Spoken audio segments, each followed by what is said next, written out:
Avec l'épisode 3 sur les fonctions logarithmes népériens. Je vous invite, si vous êtes nouveau, à vous abonner, à liker la vidéo. Si vous avez compris, dites oui dans les commentaires, ça m'encouragera à faire d'autres vidéos.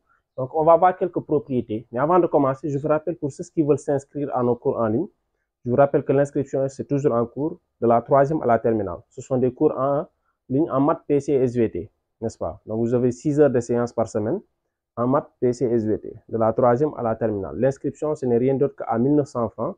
Si vous voulez vous inscrire, vous contactez le 77 465 32 33. Vous nous contactez sur WhatsApp. Donc, très rapidement, on va aller au niveau des propriétés.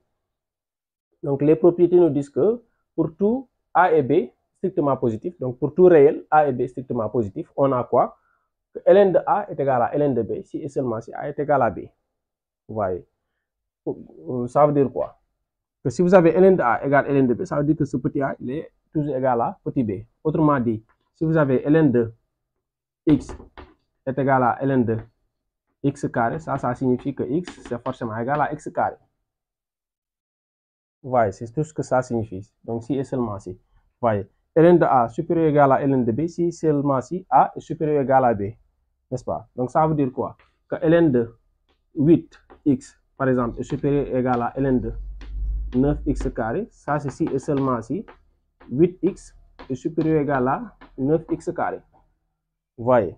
Donc ln de A inférieur ou égal à ln de B, si et seulement si A est inférieur ou égal à B. Vous voyez? Donc ln de A inférieur strictement à ln de B, si et seulement si A est supérieur à B. Bon, j'ai dit inférieur, mais c'est supérieur strictement. Ln de A inférieur strictement à ln de B, si et seulement si A est inférieur à B. C'est des propriétés qui sont très simples à retenir. Donc là, quel que soit x supérieur ou égal à 1, ln de x est supérieur ou égal à 0. Ça veut dire quoi? Que sur l'intervalle 1 plus l'infini, ln de x est supérieur ou égal à 0. N'oubliez pas que ln de 1, ça fait 0. N'est-ce pas? Donc, plus vous avancez, si vous dépassez 1, par exemple, ln de 2 est toujours supérieur ou égal à 0. ln de 3 est toujours supérieur ou égal à 0. Et la dernière propriété nous dit que quel que soit x appartenant à 0, 1, ln de x est inférieur ou égal à 0. Vous voyez, ln de x est inférieur ou égal à 0 si x appartient à 0, 1. N'oubliez pas que toutes les valeurs de x doivent appartenir à l'intervalle 0 plus l'infini. Donc, si vous avez par exemple la fonction ln, si vous avez le tableau de variation de la fonction ln, qu'est-ce que vous avez? Vous avez 0, et là vous avez plus l'infini, là vous avez la fonction ln. La dérivée, on a dit qu'elle est toujours positive, mais ln n'est pas définie en 0. Donc on met une double barre. Donc là vous avez 1 sur x, n'est-ce pas? Donc on a dit que c'est croissante ici. Donc là je vais mettre plus l'infini, et là je vais mettre 0. Pourquoi plus l'infini? Je vous dirai après. D'accord? Pourquoi là aussi 0? Je vous dirai. Bon, plutôt pas 0. C'est moins l'infini. Je me suis trompé. Moins l'infini. C'est moins l'infini. Je me suis trompé. Donc là, vous mettez 1 ici. Si vous mettez ici 1, 0. Pourquoi? Parce que la fonction ln s'annule en 1. ln de 1, ça fait 0. Vous voyez que toutes ces valeurs-là, moins l'infini, 0, c'est des valeurs négatives. Mais une fois que vous dépassez 1, vous avez des valeurs positives. Vous voyez? Donc ça veut dire quoi? Que quel que soit x supérieur ou égal à 1, ln de x est supérieur ou égal à 0. Quel que soit x appartenant à 0, 1, ln de x est inférieur ou égal à 0. Donc on va voir un exemple pour illustrer ce qu'on vient de voir. Donc là, on vous demande de résoudre dans R cette équation avec la fonction ln. Avec la fonction ln, avant de résoudre une quelconque équation, il faut chercher le domaine de validité, n'est-ce pas? Donc là, qu'est-ce qu'on va dire? Que cette équation existe. Je ne vais pas tout écrire, je vais résumer. On va directement aller à l'essentiel. Cette équation existe si et seulement si quoi?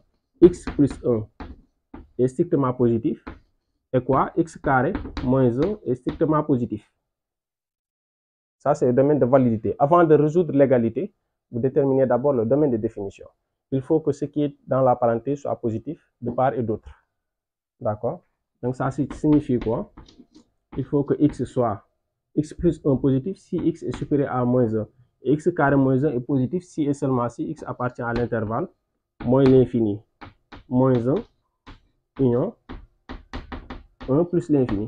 Donc vous pouvez le faire, vous pouvez faire le tableau de signes. Je vais directement aller à l'essentiel. X supérieur strictement à moins 1, ça veut dire quoi? Que x appartient à l'intervalle moins 1 plus l'infini. Et x appartient à quoi? Bon, là, j'ai oublié de mettre x appartient. Et là, x appartient à l'intervalle moins l'infini moins 1, union 1 plus l'infini. Ensuite, vous faites l'intersection de ces deux intervalles, n'est-ce pas? Donc, vous avez x qui appartient à moins l'infini moins 1, x qui appartient à l'intervalle moins 1, moins l'infini moins 1, union moins 1 plus l'infini. Donc, si vous faites l'intersection, là, je le fais très rapidement. Là, vous avez moins 1 et 1, moins 1 plus l'infini. Donc, c'est cet intervalle-là. Moins 1, moins l'infini. Moins l'infini, moins 1 plutôt. Je ne sais pas ce qu'on prend aujourd'hui. Hein. Moins l'infini, moins 1, union 1 plus l'infini. Donc, c'est cet intervalle-là. Et l'intersection, ça ne donne que cet intervalle 1, 1 plus l'infini. D'accord? Donc, ça veut dire que le domaine d'existence ou bien le domaine de validité, donc ça fait 1 plus l'infini. Vous voyez? Donc, n'oubliez pas que 1 est exclu. Hein? On a ouvert au niveau des crochets. Donc, une fois qu'on a le domaine d'existence, qu'est-ce qu'on fait? On résout l'équation en appliquant quoi? En appliquant cette égalité. Ln de A égale Ln de B si et seulement si A est égal à B. Donc, ln de ça fait ln de ça si et seulement si. Donc, ln de x plus 1 est égal à ln de x carré moins 1. Ça, c'est si et seulement si x plus 1 égale x carré moins 1. D'accord? Une fois qu'on a déterminé le domaine de validité. Vous voyez, x plus 1 égale x carré moins 1. Ça, c'est si et seulement si quoi? Vous ramenez tout de l'autre côté. Donc, x carré moins x moins 2 est égal à 0. Vous savez ce qu'il faut faire? On a un trinôme du second degré. On calcule delta. Donc, delta, ça fait quoi? B au carré. Ça fait moins 1 au carré moins 4 AC. Donc, ça fait 9. Je vais sauter les étapes. Hein, c'est pour aller vite. Donc, ça veut dire qu'on a deux solutions. x1, ça fait moins b. Donc, ça fait moins 1. Moins racine de delta, ça fait 1 moins 3 sur 2a. 1 moins 3, ça fait moins 2. Moins 2 sur 2, ça fait moins 1. D'accord? Et vous avez x2. Donc là, vous avez x2 qui est égal à moins b plus racine de delta. Donc ça fait moins 1, moins 1 plus 3. Donc ça fait 1 plus 3, ça fait 4. 4 divisé par 2, ça fait 2. D'accord? Donc vous avez deux solutions. Il faut vérifier que ces deux solutions appartiennent au domaine d'existence, au domaine de validité. Est-ce que moins 1 appartient à cet intervalle? Non. Donc ça veut dire que ça, ce n'est pas une solution. Est-ce que 2 appartient à cet intervalle? Oui, 2 appartient bien à l'intervalle 1 plus l'infini. Donc ça veut dire quoi? Que S, ça fait 2. Vous voyez. Donc j'espère que cette vidéo vous a plu. Si c'est le cas, laissez une pouce bleu, dites-oui dans les commentaires et ça m'encouragera à faire d'autres vidéos. Ne ratez surtout pas l'épisode 4. Cliquez dans la barre de description, vous aurez le lien pour suivre l'épisode 4. Donc allez, à tout de suite.